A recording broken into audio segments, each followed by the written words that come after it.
દૂધી કેમાં નાખીએ? દૂધી શેમાં નાખે અહીંયા? દીદી ઓલા દીદી નામ શું છે?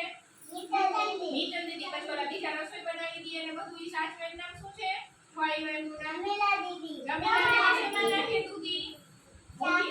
શાકમાં ઢોકળામાં નાખે ને મુઠિયા. શાકમાં નાખે.